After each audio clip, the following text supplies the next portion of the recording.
Buenos días, buenas tardes, buenas noches, compañeros. Espero que se encuentren muy bien y que hayan estudiado bastante para el examen del sábado.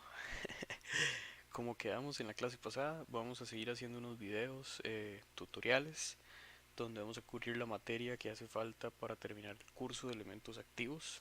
Eh, en la clase anterior hablamos del dispositivo MOSFET, el dispositivo activo MOSFET, que era un transistor de efecto de campo.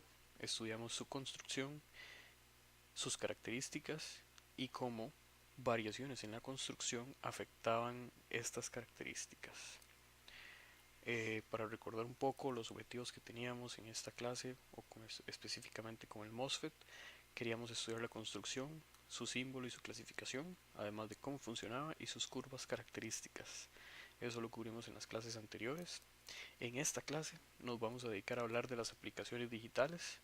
En otros videos vamos a hablar de las aplicaciones analógicas y de su modelo en alta frecuencia, que incluye las capacitancias internas o capacitancias parásitas.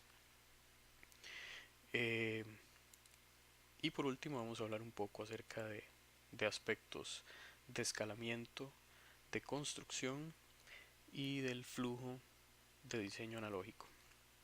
Dentro de las aplicaciones, como vemos por ahí, tenemos un interruptor, utilizar el MOSFET como interruptor ya sea en serie o en paralelo, o como inversor lógico, y a partir de el estudio del inversor lógico vamos a hablar un poco de las compuertas lógicas básicas.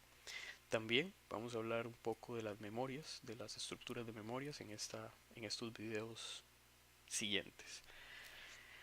Bien, para hablar del MOSFET tenemos que repasar cuáles eran sus curvas, cuáles eran las relaciones características corriente-voltaje. Recordemos, y aquí vamos a comenzar a utilizar un poco ya nuestro Hola Mundo, a utilizar un poco nuestras herramientas digitales.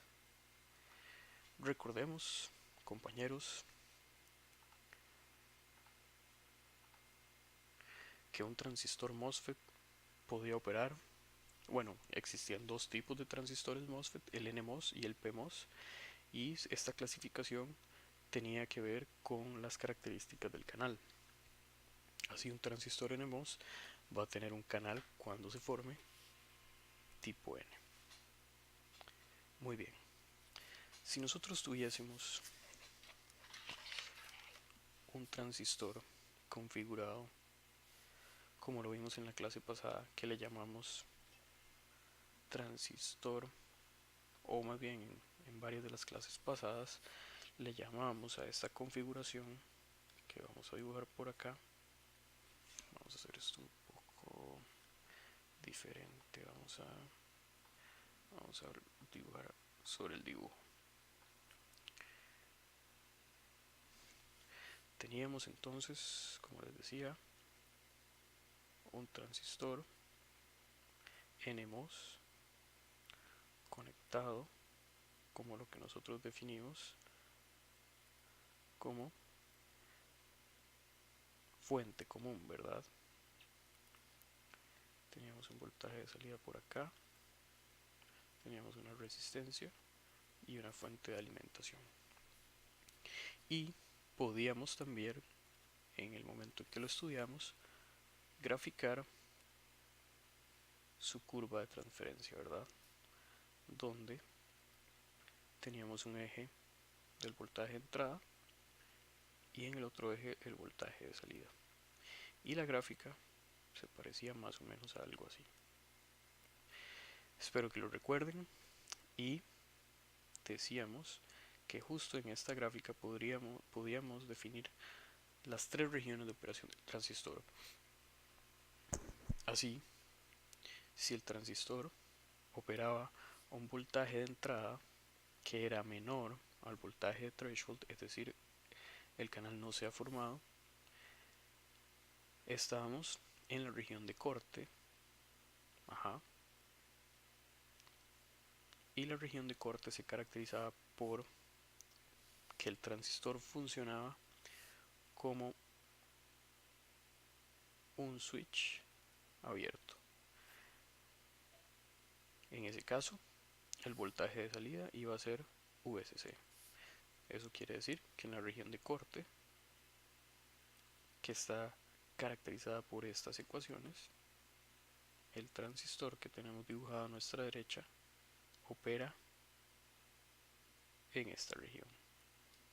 Muy bien, si comenzamos a aumentar mucho el voltaje, llegaríamos a la región lineal. En la región lineal decimos que el transistor se comporta como un switch cerrado. Y en ese caso estaríamos justamente en esta región, y esta región iba a estar caracterizada por estas ecuaciones que tenemos acá, y en nuestra gráfica estaríamos hablando de esta parte. Por último, si aplicamos un voltaje gate source que sea mayor que el voltaje threshold, y además que ese voltaje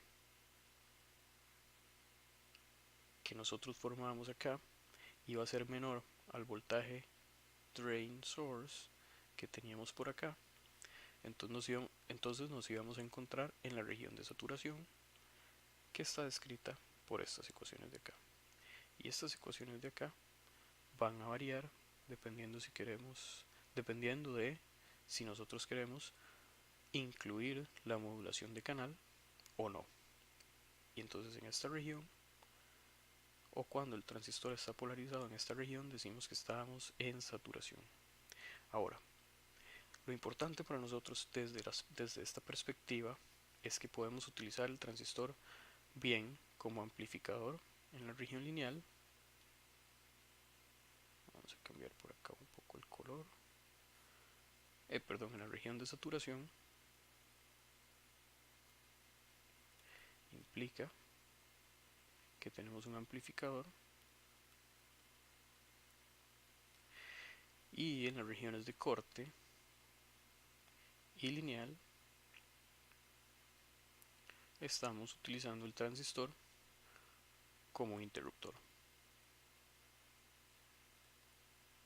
ya sea abierto en la región de corte o cerrado en la región lineal. Entonces, tenemos para efectos del video de hoy el comportamiento del interruptor. ¿Por qué como interruptor? Bueno, porque como interruptor nos permite describir la lógica digital. ¿Y qué es la lógica digital? Vamos a ver. ¿Qué se entiende? ¿Qué entienden por lógica digital? Lógica digital.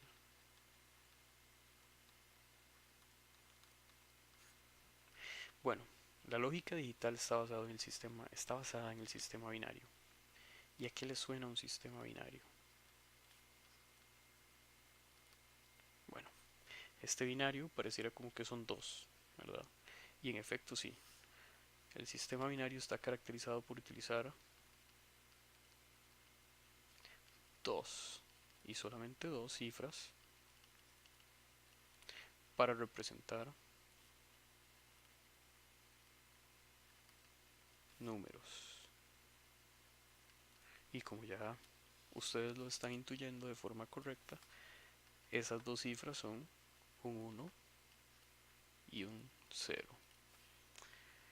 Con unos y ceros podemos describir todos los números, y eso va a depender de la cantidad de mm, dígitos significativos que utilicemos en nuestra descripción. Así, por poner un ejemplo muy rápido, 2 a la n me va a dar el número o la cantidad de dígitos decimales, por así decirlo, que se podrían representar, donde n es la cantidad de bits que vamos a utilizar.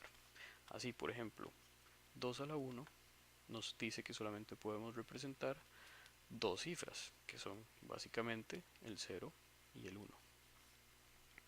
2 a la 2, es decir, cuando utilizamos 2 bits, podríamos representar cuatro cifras. Esas cifras serían 00, 01, 1, 0 y 1, 1, que en decimal significarían 0, 1, 2 y 3. Y así, 2 a la n nos daría 2 a la n cantidad de dígitos que podría, o de números que podríamos representar en un sistema binario. Muy bien. Entonces, dentro de los sistemas binarios o los sistemas digitales, el más simple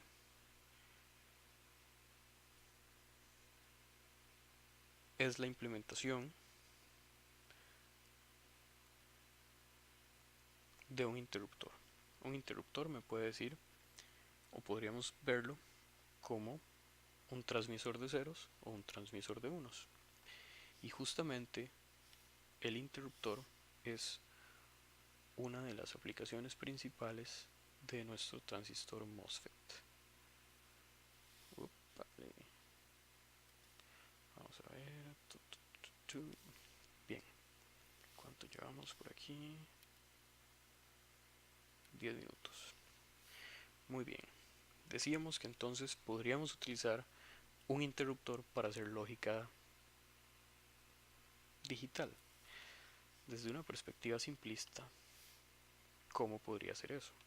Bueno, básicamente, si tenemos aquí un 1 y queremos transmitirlo a y esta es la entrada, si quisiéramos transmitir ese 1 acá, pues cerramos el switch. De igual forma, si quisiéramos poner un 0, cerramos aquí un switch y tenemos a la salida lo que tenemos en la entrada. Muy bien, eso es desde una perspectiva un poco más simplista. Sin embargo, podríamos utilizar un transistor para hacer eso, ¿verdad? Pues claro que sí. Para entender cómo podríamos utilizar un transistor para desarrollar un interruptor, tenemos que pensar en cómo funciona y cómo lo podemos configurar.